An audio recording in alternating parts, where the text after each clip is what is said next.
Let's now discuss systematic theology. And in doing this, I'll give you a sort of a survey of our theological tradition in the Western Church. So it's very important for theologians to recognize there are two great traditions in God's Church. Tragically, since the year 1000, they have not been in full communion. But for 1,000 years they shared one faith.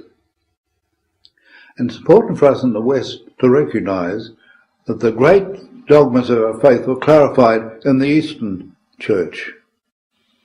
The Western Church was small beer compared with the Eastern Church at that stage.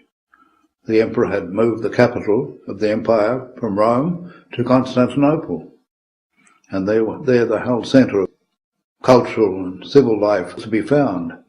And within that environment, the great councils of the church that clarified the incarnation and the Trinity took place.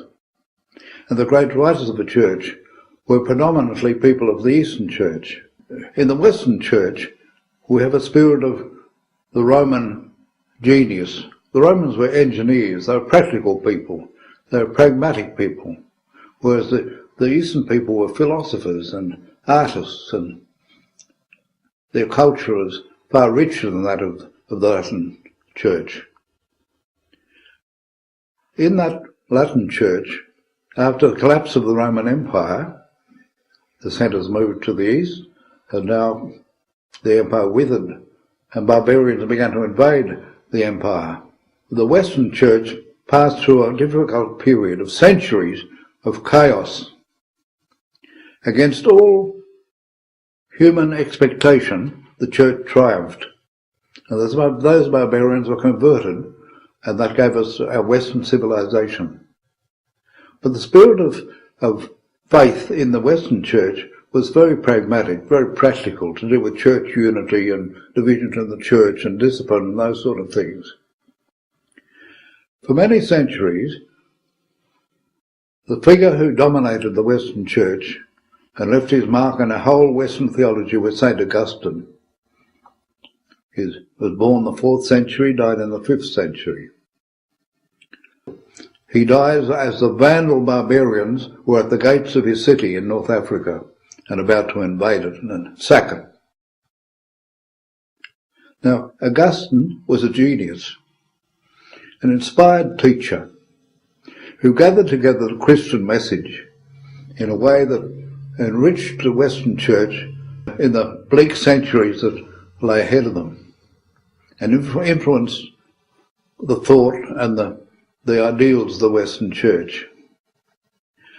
Augustine was influenced by Plato. The philosophy of Plato was the current philosophy in the world at that time. Plato was a genius of Greek thought. He was a synthetic thinker. His vision of reality was hierarchical, from matter right through to the divine in various stages of development. And he made a synthesis of thought. One of his great works was The Republic, describing the organic nature of human society. Augustine's great work was The City of God, describing the world created by Christian faith in contrast with the world created by the ideals of paganism. So there's a great similarity between their ways of thinking.